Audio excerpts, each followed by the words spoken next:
Thank you. Hi, Professor Curtis Bonk. Thank you very much for being with us today. And we really appreciate your support and collaboration. And can you briefly introduce yourself so our participants can better know you? So I can tell a couple of things that maybe people can look up when they're trying to understand what I've done in the area of online pedagogy. My name is Kurt Bonk at Indiana University in the middle of the United States. We're on East Coast time, but really kind of in the what's called the Midwest. And I'm a Midwest guy. I was from Wisconsin originally, from the north, and I like cold weather like you get in Norway. So I want to come back again soon. But you know, I've been fortunate to travel to Europe and to all parts of Scandinavia and talk about online pedagogies.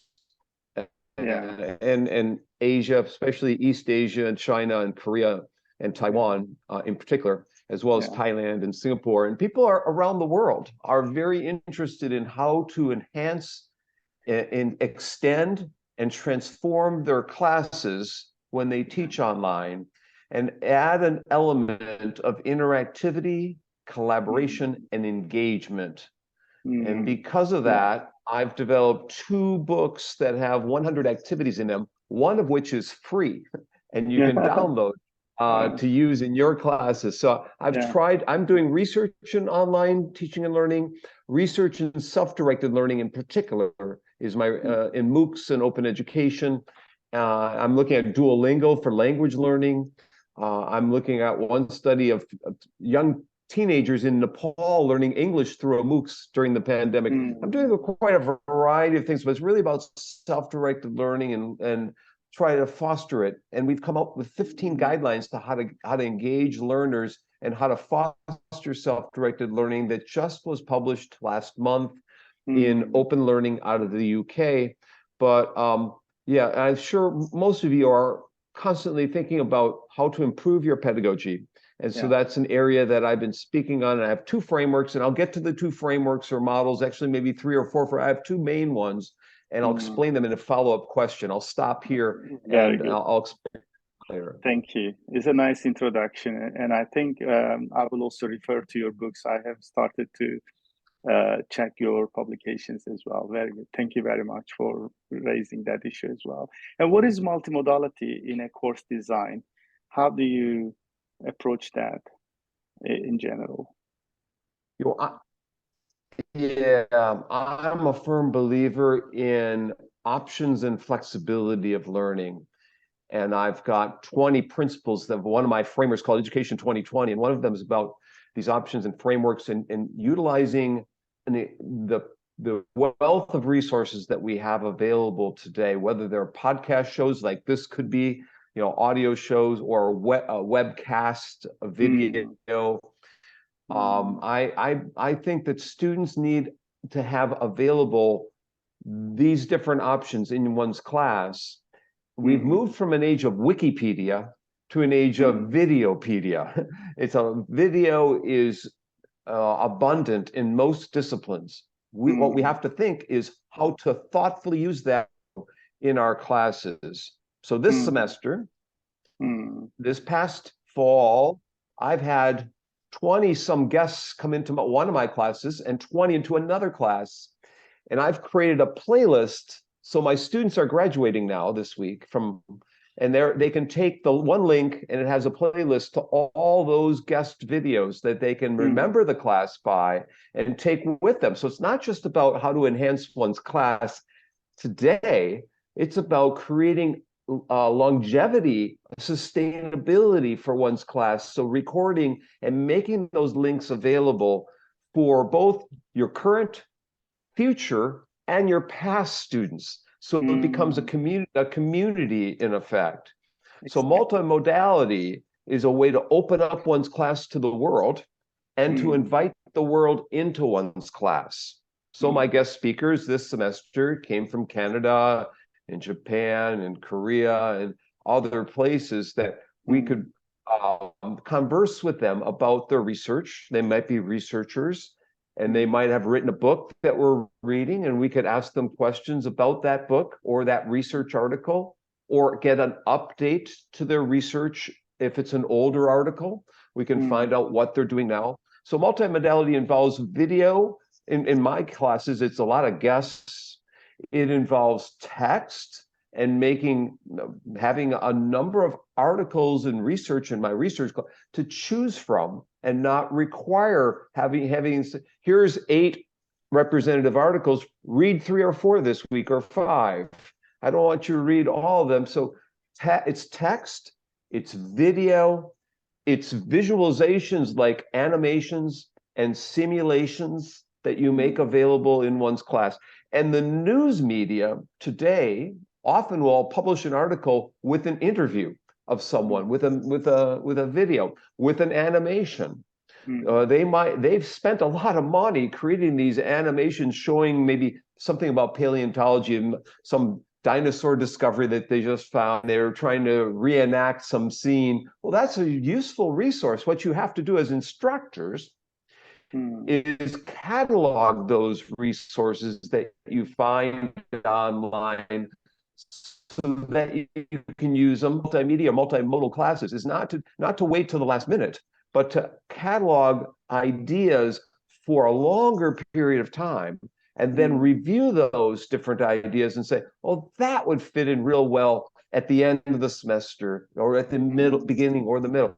So having those available, so you're not frantically searching, you're filtering through what you have found, and it becomes more joy when you create a new class or you revise a class. But I have a model called read, reflect, display, and do. R2D2, like Star Wars. Yeah, R2. So I have a lightsaber and all. But I have a book called Empowering Online Learning that goes through those 4 models. I also have an article that I'll send you that's freely available online that explains those 4 elements. So multimodal learning can help learners who prefer to read a lot, or reflect, or visualize, have a lot of visualization skills, or like hands-on doing. A lot of students like to try it out, right? Exactly. So the 4th element of R2D2 is hands-on doing. But if you're in an online class, it becomes a little more difficult sometimes to get the, but also some things can be easier. So students could collaborate with teams online. They could create a product of some kind and put up a gallery of student work. As an instructor, you can collect prior student work and put the best examples up for the next semester students. So the multimodal learning can be having of best practices on display for your students of the prior work, And then you could also have the work in progress. Maybe they're using Google Documents, or they're using Padlet to post little sticky notes, or a wiki. My students have done wiki books. They've collaboratively written books together. That's a multimodal learning. My students have done a podcast show interviewing people. That's part of multimodal learning. So there has to be. I hate to use the word has to be. There should be some reflective element at some point. When you do multimodal learning, it shouldn't just be the video or the audio or the animation or the simulation or Venn diagram comparison or something. Well, that's great, but it's the reflective element, or having students explain what they're learning. There's a tool used to be called Flipgrid. Now it's called Flip, where you can do video explanations and talk to each other in short videos. So having them explain as well as reflect on what they're learning from those rich media. So the richer the media, the more powerful the learning, but you don't want to use too much as to overwhelm the student. So there's a researcher in California named Richard Mayer, who you may have read his multimedia learning. And he came to my class last year. He was one of my guests last year. So here is the most famous educational psychologist in the United States, probably maybe in the world at one point. Exactly. He had the most publications of anyone. And I used to be an educational psychologist. Now I'm an instructional technologist. So I know him, and he came in and he talked about his multimodal learning and what you can do to enhance it as well as to hinder it. If you have too much media and you make it confusing for your learners, then it's not helpful at all, right? Yeah. So you have to balance it between adding in video elements or audio or text or whatever elements you're adding in, with the fact that working memory and our processing abilities, can only handle so much at one point in time. Yeah. So, I don't know if I've answered your question fully, but exactly. I don't want to be what some people call a learning style proponents. In educational psychology, they don't necessarily endorse learning styles. We prefer to call it learning preferences. Exactly. And to build multimedia in that will enable students who prefer video to go to look at an animation or video sequence or something else. Those that might prefer some hands-on activity to try it out in another format and so on. So you make these options available so people can start exploring it, but you don't require them to go in a particular order through those documents. You don't require them to use all of the documents. You have them use the ones that help them learn. The focus is on learning, not on how you learned, not on when you learned, not on the path in which you learned. The only goal is that they learned. Exactly. So multimodal learning opens it up, so you're not pre-packaging. You're enabling them to get curious about a topic and explore those topics. Exactly. You're enabling students to select the learning elements that are intriguing to them at a point in time. And that is the goal when you create multimodal learning. You don't create a path and you'll say, you got to go to the... No, sometimes you want them to watch a particular video where you discuss it. That's good. That's called learning in a context, learning in a macro context. The short video that they watch can be used as a reflective element for the next lecture or the next discussion. So you want to build on that opening introductory video, short in nature oftentimes. If you're teaching a course in economics or finance, there might be a video on the BBC that you incorporate in to your course, a short one, and then you have questions that come after that. So you can have introductory, you can have ending capstone videos that enhance the learning, but you make the videos available for when they want to choose them. But there's got to be both. There's got to be some instructor-centeredness and some student-centeredness. And you mix the two together to create an ecology or a learning environment that's effective. It's not just the learners learning on their own. It's not just the instructors instruct on their own. You need to have both in there. You need to have, whether you call it a mentor or a facilitator or a moderator or whatever title you want to give the instructor or the instructor assistants, you have to have them in the loop, as well as student choice in some way, some kind of student choice. Maybe not all the choice, maybe just a little bit of choice, maybe a lot of you decide. On some disciplines, you might have a standardized exam that you're working towards.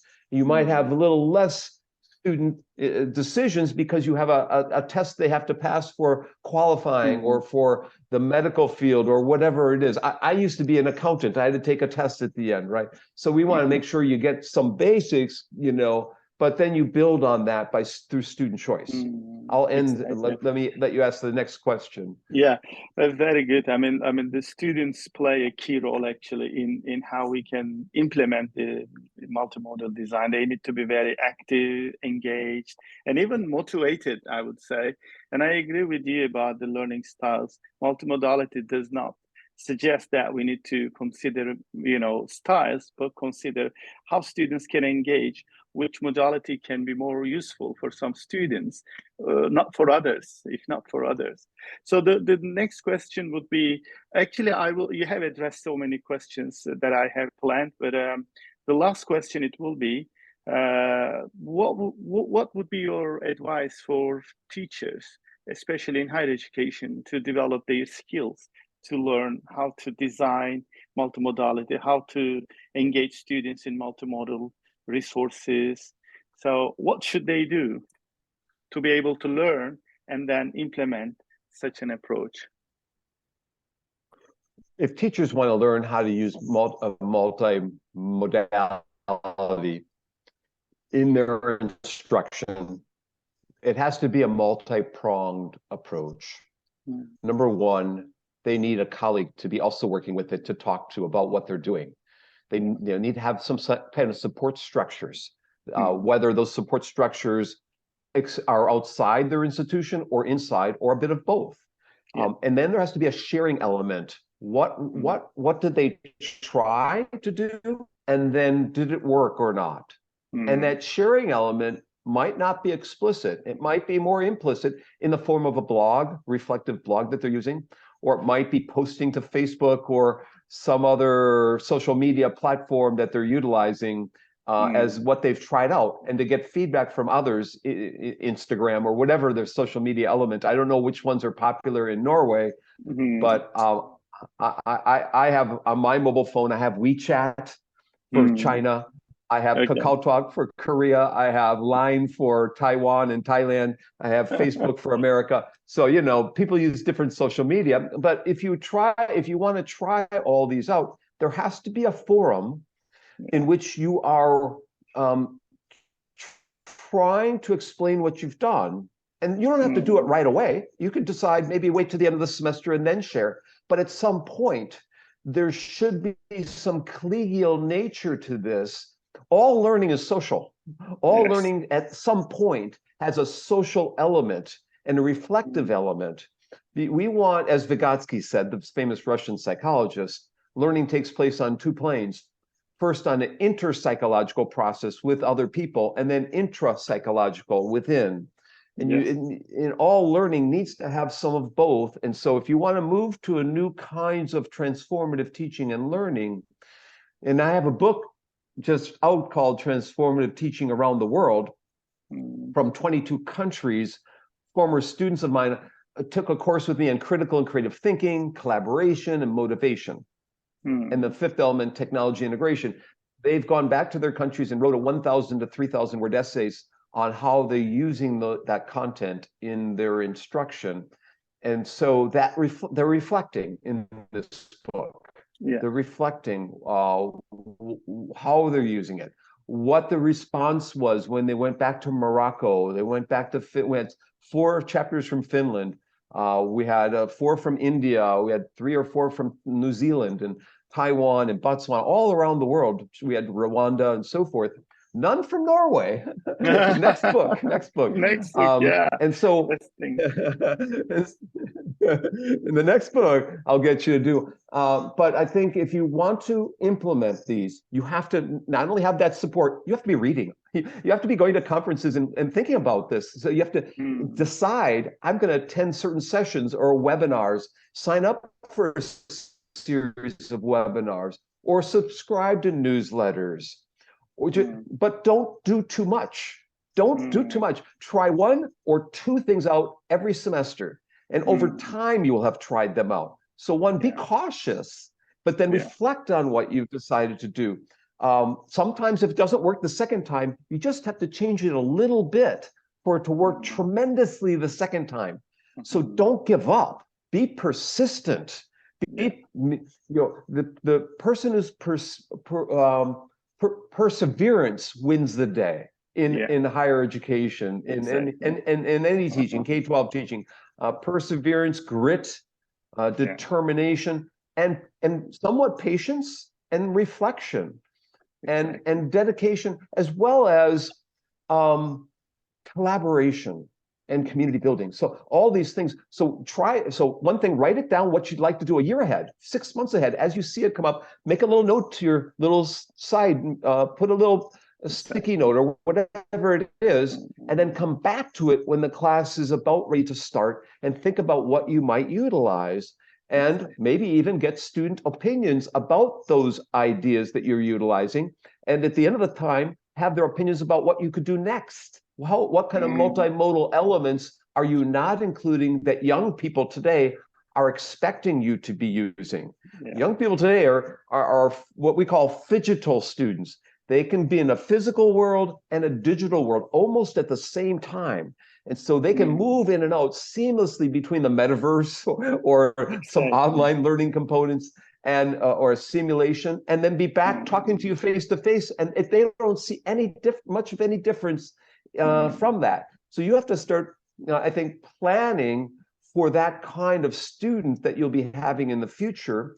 But we all know, so one thing about multimodal learning I didn't mention that Richard Mayer points to. Exactly. We have a visual track and a textual track, imaginal memory and verbal memory.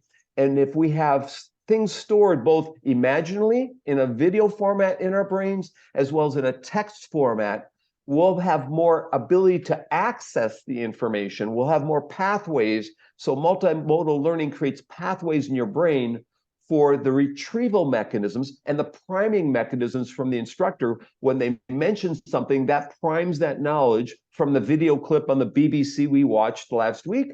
Well, we can just mention that, and then all of a sudden that knowledge comes up. You see, and so why do we want multimodal learning? We want to have multiple paths to retrieve it. There's a difference between available knowledge and accessible knowledge. Available knowledge is called tip of the tongue now, tip of the tongue. We remember, but it's there. Well, we can't retrieve it. But we want to have it accessible, not just available, but accessible. So those nodes have to be fired at sufficient strength to retrieve those pieces of information or knowledge or whatever it is that you're trying to talk about in class. So that's why multimodal learning is important. Schema theory. We remember things, the gist of what we've seen. We have representations in our brain for what a tree looks like, or a fire truck, or whatever we're talking about, a dinosaur. We have representations in our brain. So if we can build new schemas for students, hierarchical structures with video, like shared online videos, or with an animation sequence or simulation or a game you might put into your class. Students love games. There's a professor in Norway who built Kahoot. You might have he's a Norwegian computer science professor, I believe, right? And I talked to him a couple of times. He's great. We use Kahoot in America a lot. So you might have gamify your classes somewhat, and that might arouse curiosity. That might spring students to action. But there are a number of things you can do besides gamify or besides using video. As I said, we use Wikipedia. Basically, they have a subsidiary called Wikibooks, and my students wrote books in a couple of my classes and shared those internationally and did that. So so I'll mention my other second model of instruction called Tech Variety. The reason to mention Tech Variety is a free book. And now it's not just one free book, it's 2 free books. So if you go to the web and type in TEC, tech, not an H, but you could put an H, it would still work, TEC-variety.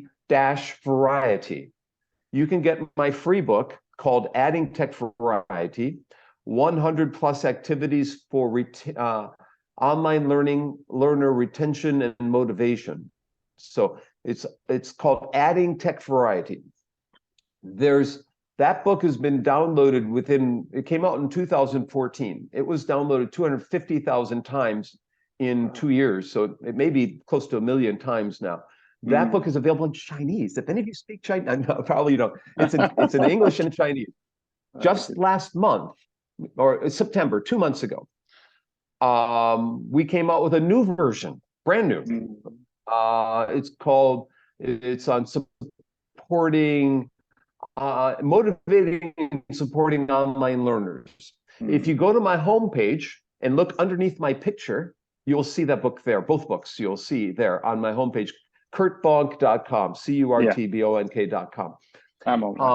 That second book is published by the Commonwealth of Learning in the UK, or not in the UK, in Canada, Vancouver. The Commonwealth of Learning is helping all the former British colonies to help the teachers in those places in the developing world learn how to teach in these online environments. So if you go to COL.org, commonwealthoflearning.org, COL, they've got many free resources on blended learning, just lots of things, on open educational resources, and they're fabulous people. The reason I mention that, they've put a free class. So they not only published the new book, it's basically a shortened version of the first, it's an updated version and shortened version to the first book, but they also put a free class. So you can go through a class on how to motivate students, how to embed videos into your classes. There are 100 activities in the book that are talked about in the free course. So I have the R2D2 model, and I haven't mentioned the Tech Variety. Tech Variety stands for 10 motivational principles. So tone, encouragement, variety, autonomy, relevance, interactivity, engagement, tension, and yielding products. So, tech, I think I maybe missed a curiosity in there. I missed one of those elements anyhow, the C. But there are 10 motivational principles based on decades of research from psychology. So I used to be an educational psychologist, and I read many books on motivation. And I distilled all that knowledge and summarized all of it into that one framework called Tech Variety. So that framework is 10 principles. It really is more than 10 principles. It's really much more than that. So I recommend that you take a look at the Tech Variety model and in your own instruction, and think about how you can embed and use that in your own teaching and learning situations. I hope that you can feel free to write to me, and on my homepage, all my presentations are available for free. I have a website called trainingshare.com. All my publications that are open access are at publicationshare.com. So you have to believe in the power of sharing. Once you believe in the power of sharing, teaching becomes easier online, because friends will find you, you'll correspond with other people. And so multimedia or multimodal learning is part and parcel to everything I do, but I don't have to reflect on it. It comes naturally. It's what I try to do in my classes. So do you have any follow-up questions, Kenan, for me? Exactly. I mean, it's really great discussion that you're mentioning several psychological issues, social issues, cognitive issues as well, and these are interlinked to me, because teaching is not just a transmission of knowledge, but creating an environment where students and teachers can engage in interaction, can co-construct knowledge. And one of the key messages I got is like, keep students actively productive, digitally productive, so that they can actually be designer and producer of their learning process, I think. So thank you very much for all this information. And I will stop the recording now, and just to be okay. Thanks, everyone. Yeah. Thank you. Thanks. So let me jump down. Let me grab that book. I want to show